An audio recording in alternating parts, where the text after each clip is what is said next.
Nice eye. You found a tactic to grow your lead into a win.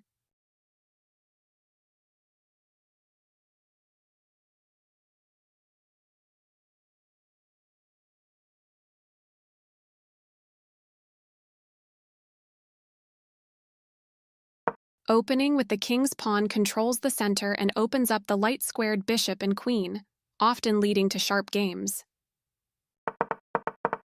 They kick your bishop with a pawn, forcing it to move or be captured. Nice fork, you'll be winning material. This is the way to win material. Nice vision spotting and capturing that vulnerable rook. Nice, definitely the right move.